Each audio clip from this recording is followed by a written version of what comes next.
नमस्कार, आप देख रहे हैं न्यूज़ ऑन इंडिया। यूपी के चुनाव बहुत नज़दीक आ चुके हैं। समाजवादी पार्टी ने भी अपनी तैयारी ज़ोरों शोर से स्टार्ट कर दी है। समाजवादी पार्टी के एक वरिष्ठ नेता उमर मोनिस हमारे साथ मौजूद हैं। हम उनसे जानेंगे कि चुनाव में किस तरह से उमर मोनिस और इनका संगठन काम कर रहा है। उमर जी, बहुत बहुत स्वागत है न्यूज़ ऑन इंडिया में। जी शुक्रिया आपका भी मौजूद। इस तरह ये चुनाव जो 2022 का चुनाव है, क्या सोच रहे हैं, कितना एक मुसीबत या कितना चैलेंजिंग होगा ये चुनाव? नहीं, चुनाव चैलेंजिंग तो हम मान ही नहीं रहे हैं इसको। चुनाव तो एक तरफा है, जनता ने मन बना लिया है समाजवादी पार्टी को वोट देने का। और आप देख ही रहे हैं, आप जिस विधानसभा में चले जाइए, जनता का उत्साह है। अब चूंकि सरकार है और सरकार ऐसी है कि वो बुलडोज़र हाथ में लेके चल रही है, तो जनता अपने मुंह से भले ही ना कहे, लेकिन जो ईवीएम मशीन है उस पे जनता का गुस्सा निकलेगा। क्योंकि जनता को जिस तरीके से कोरोना काल में बद इंतज़ामियों का सामना करना पड़ा, सरकार की लापरवाहियों का सामना करना पड़ा, सरकार हर मोर्चे पर पूरी तरह विफल रही, लोगों को ट्रांसपोर्टेशन नहीं मिला घर पहुंचने के लिए, लोगों को ऑक्सीजन नहीं मिला, अपने पैसे से इलाज लोग नहीं कर पाए, लोगों को खाना अपने पैसों से नहीं मिल पाया, इस तरीके की जो अव्यवस्था रही, तो ये कहीं ना कहीं सरकार को बहुत ही अपना यूं कहिए कि सरकार अपना विवेक खुद ही खो चुकी है। और अभी तो हद हो गई। आप लोग तो मीडिया के हैं, आपने देखा कि इंडियन एक्सप्रेस जैसा अखबार जो अपने आप में एक हैसियत रखता है, उस अखबार में यूपी में जो एड सीएम साहब ने अपना लगवाया, उन्होंने उस एड में अमेरिकन कंपनी का फोटो लगा दिया, और जो ब्रिज लगाया वो वेस्ट बंगाल का माँ ब्रिज की फोटो लगा दी। मतलब ये किसको धोखा दे रहे हैं? अपने आप को दे रहे हैं, जनता को दे रहे हैं, मोदी जी को दे रहे हैं। आखिर ये चाह क्या रहे हैं? मुझे तो लग रहा है ये सिवाय, असल में मसला उसका भी नहीं, मैं खुल के कहूँ, जिस आदमी को तजुर्बा ना हो सियासत का, मतलब सांसद बनना एक अलग बात है, लेकिन सीएम तो उसी को बनना चाहिए जिसको कुछ इसके बारे में आता हो, अपने परिवार से सीखा हो। जैसे हमारे अखिलेश जी हैं, उन्होंने एक लंबा टाइम संघर्ष करके सांसद बने। आपने लखनऊ में उनको सड़क पे लाठी खाते भी, जेल जाते भी उनके वीडियो वायरल हैं। लेकिन जिस तरीके से ये गोरखपुर के सांसद को अचानक से सीएम बना दिया गया, उनको खुद नहीं पता था, और कहीं ना कहीं पिछड़ों की अनदेखी करके उनको सीएम बनाया गया। आप एक बहुत बड़ा जो है आरोप लगा रहे हैं, आप प्रश्न चिन्ह लगा रहे हैं योगी आदित्यनाथ के उस पर। योगी आदित्यनाथ सांसद भी रहे, वो भी जेल गए, आंदोलन भी किए, प्रोटेस्ट भी किया उन्होंने भी, और उनका ये कहना है कि समाजवादी अखिलेश यादव परिवारवाद की पार्टी है। उस पर क्या कहेंगे? नहीं, देखिए, परिवारवाद की बात आप ना कहिए। परिवारवाद जितना भाजपा में है उतना तो किसी में ही नहीं है। मैं आपसे क्या कहूँ, आप मीडिया के लोग हैं, आपने देखा अभी पंकज सिंह जी, नीरज सिंह जी, राजनाथ जी के लखनऊ सांसद के पुत्र नोएडा विधायक हैं, दूसरे पुत्र लखनऊ में एक्टिव है राजनीति में, आगे जाके उनको भी कहीं ना कहीं से एडजस्ट कर रहे हैं। ऐसे ही केंद्रीय मंत्री तमाम हैं जिनके पुत्र राजनीति में हैं, सांसद और मंत्री रह लिए। कई तो ऐसे हैं जिनके पिताजी सांसद हैं और बेटा जो है विधायक है। तो परिवारवाद की बात को तो मैं नकार रहा हूँ। देखिए, अखिलेश जी ने संघर्ष करके अपना स्थान बनाया है। आज यूपी में लगभग 5 साल पूरे होने को आ गए, योगी जी वो दिल में जगह क्यों नहीं बना पाए? आप हजरतगंज चौराहे पर खड़े होइए, आप देखिएगा कि एक तरफ आपको मेट्रो दिखेगी, दूसरी तरफ आपको इकाना स्टेडियम की हवा आ रही होगी। मतलब लोग देख रहे होंगे कि लखनऊ में ऐसी भी कुछ चीज़ें हैं। आप गोमती नगर पुल पे देखिएगा तो आपको रिवर फ्रंट नज़र आएगा। तो उत्तर प्रदेश में इस बार आपने जो अखिलेश यादव के सरकार में जो विकास हुआ था, जो डेवलपमेंट हुआ था, वही मुद्दों को लेके जाएंगे, मेट्रो और इन सब चीज़ों को। देखिए, ये तो हमारे काम बोलता, जो हमारी पार्टी का स्लोगन है वो तो काम बोलता है और इनका कांड बोलता है। तो इनका तो कांड बोल रहा है, हमारा काम बोल रहा है। क्या लगता है कि आपको पिछला जो चुनाव उत्तर प्रदेश में सरकार नहीं बना पाई, अखिलेश की नहीं बन पाई, तो काम नहीं बोला? नहीं, देखिए, वो इन्होंने जनता को झूठे सपने दिखा दिए जिसके ये माहिर हैं। जैसे इन्होंने अपने एडवर्टाइज में माँ ब्रिज को यूपी का ब्रिज बता दिया, वैसे ही इन्होंने जनता से कहा कि हम बुलेट ट्रेन चलाएंगे, हम खाते में 15 लाख रुपए देंगे। इस तरह के झूठे वादे करके अब ये झूठों की पार्टी है। अब झूठे लोग तो अपने हिसाब से ही बात करते हैं, अब उनकी बात का क्या? जनता बहक गई थी, लेकिन जनता में आज नाराजगी है। आज आप प्रत्येक परिवार में किसी के पास सरकारी नौकरी नहीं है। अभी आपने देखा शिक्षा मित्रों पे किस कदर लाठी बजाई गई। मतलब ये कोई गुंडा राज चल रहा है। चल क्या रहा भाई, आप सरकार में हैं, अगर कोई नौकरी मांग रहा है तो आपसे नहीं मांगेगा, किससे मांगेगा?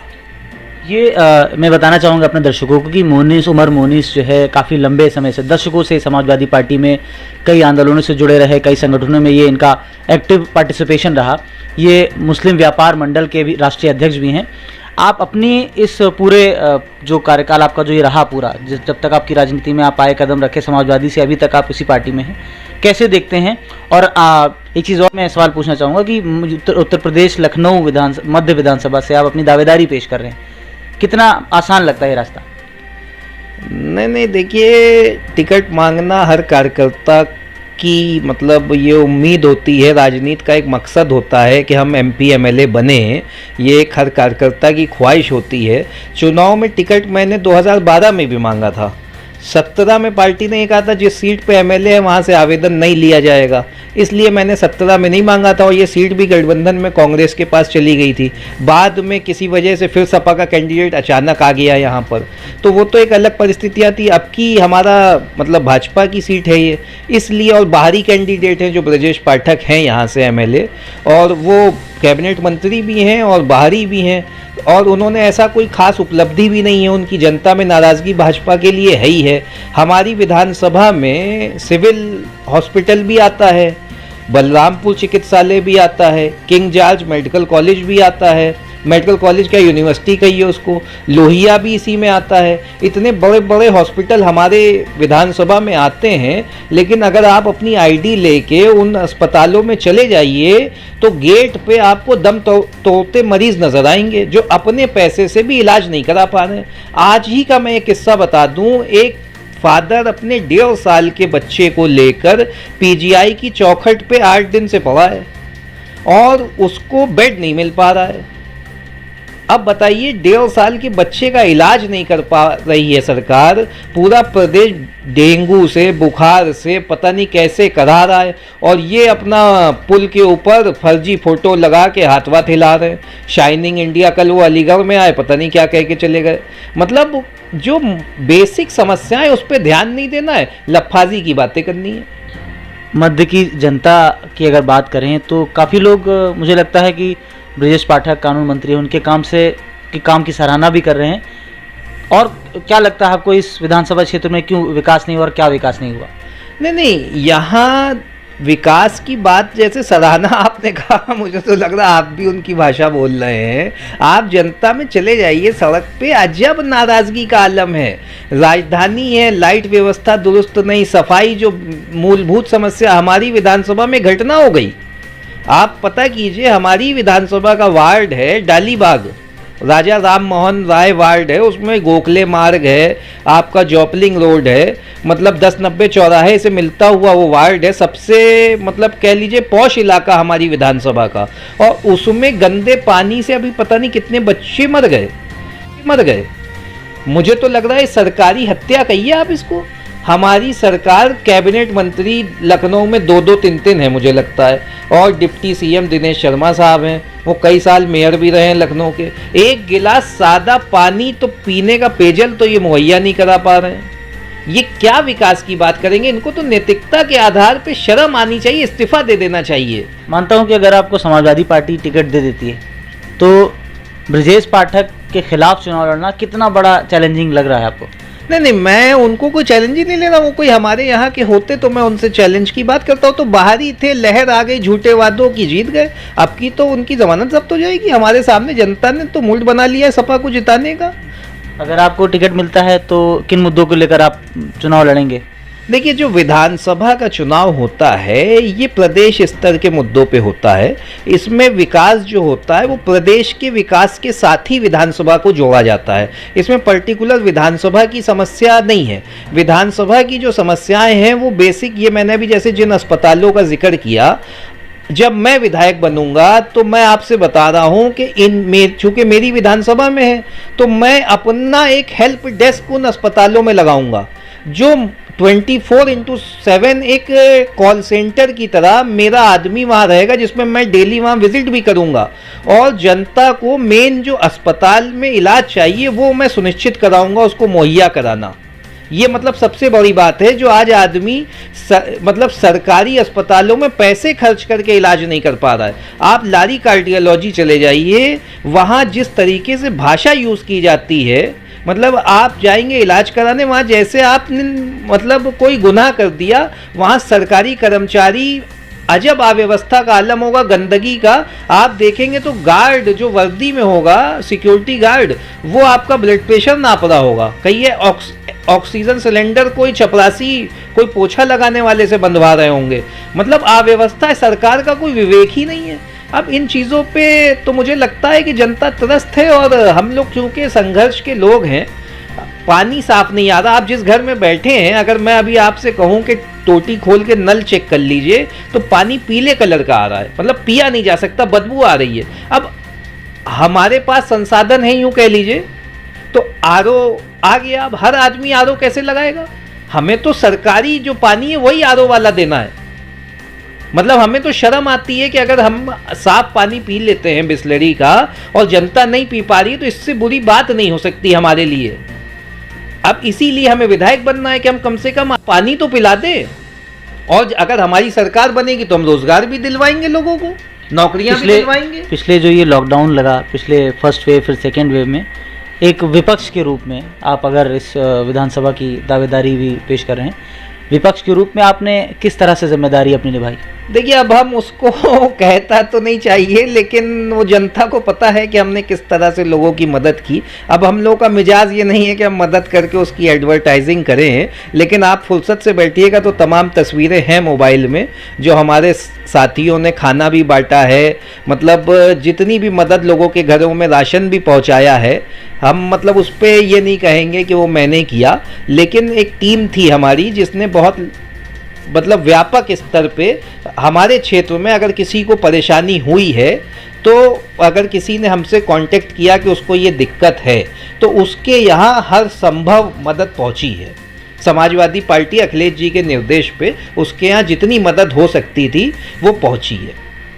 ये तो साफ बात है कि जब हम आ रहे थे आपके इस विधानसभा में तो लोगों से जब बात की, तो क्योंकि आप एक नौजवान हैं, तो वो जो एनर्जी, वो जो जज्बा दिखा, वो नौजवानों में ज़्यादा दिखा आपके लिए। क्या कहना चाहेंगे? नहीं, देखिए, जनता मोहब्बत करती है हमसे, क्योंकि हमने हमेशा जनता के साथ, हम रात में मतलब 24 आवर मेरा मोबाइल कभी साइलेंट पे नहीं लगता। सिर्फ नमाज़ पढ़ने जाता हूँ, उसी दौर में नहीं उठता, बाकी मेरा मोबाइल हमेशा जो है वो खुला रहता है और जनता के लिए हमेशा अवेलेबल रहते हैं हम। जनता में नौजवान असल में इंस्पायर्ड रहता है। अखिलेश जी ने जो मोहब्बत दी है उससे नौजवान एक प्रेरणा लेता है कि हम भी कल को इतने ज़्यादा अखिलेश जी के करीबी हो जाएंगे, इनके साथ रहेंगे। एक राजनीति में मतलब स्टेप पे हर आदमी चाहता है कि हम राजनीति में आगे बढ़ें, तो हम हमेशा आगे बढ़ाते हैं। यूथ संगठन से जुड़े रहे, समाजवादी युव जनसभा में आदरणीय जनेश्वर मिश्रा जी का भी सानिध्य प्राप्त रहा हम लोगों को, मोहन सिंह जी का भी रहा, माननीय नेताजी का मैं चेला हूँ, मुलायम सिंह यादव साहब का। तो हमने बहुत कुछ सीखा है उन बड़े नेताओं से, उनके साथ काम करने का सौभाग्य मिला है। मैं कन्नौज का प्रभारी रहा हूँ अखिलेश जी के चुनाव में 2009 में। मैंने तो वहाँ पे कन्नौज में मैंने ऐसी विधानसभा में, मतलब एक समधन एक जगह है कन्नौज में, मैं वहाँ से निकल के आपको बताऊँ कि मैंने एक जगह है वहाँ मैं नाव पे बैठ के प्रचार करने गया।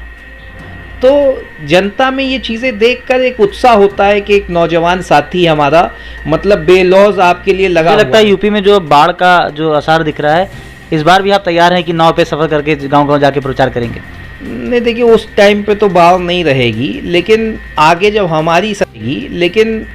हमारी सरकार बनेगी तो हम आपसे वादा करते हैं कि हम कोशिश करेंगे, पूरी कोशिश। जो इसमें सिंचाई में, अब इन्होंने तो उसका नाम ही बदल दिया, नाम बदलने के माहिर हैं। अब इन्होंने वो जो डिपार्टमेंट था उसका नाम शायद जल शक्ति रख दिया।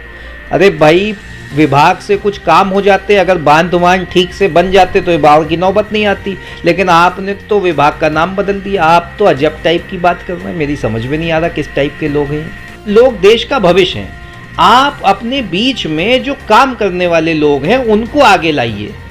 आप अपने बीच में लाइजनर और मैं खुल के कहूँ तो दलाल प्रवृत्ति के लोग जो सरकारों में आके बाजारीकरण करते हैं, जो थानों को मतलब उनकी नज़र में थाने को सेट करना और थाने के काम पैसों से कराना, जो इस तरह के लोग राजनीति में आजकल सक्रिय हो गए हैं, वो अपने आप को सफ़ेद पोश नेता भी दिखाने लग गए हैं। हर राजनीतिक दल में ऐसे लोग पहुंच गए हैं। इस तरह के जो दलाल प्रवृत्ति के लोग हैं, उनका सार्वजनिक रूप से सामाजिक बहिष्कार कीजिए। और जिनका असली हक है, जब आपके अपने असली नेता जनता विधानसभा और लोकसभा में पहुंचेंगे तभी आपको उचित सम्मान मिलेगा।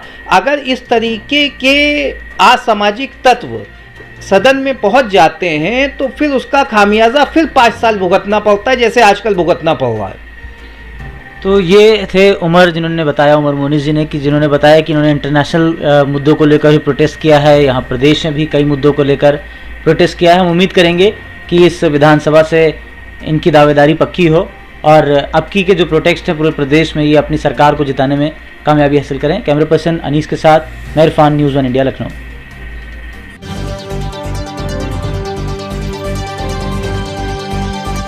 आप देख रहे हैं न्यूज़ 1 इंडिया, निष्पक्ष खबर।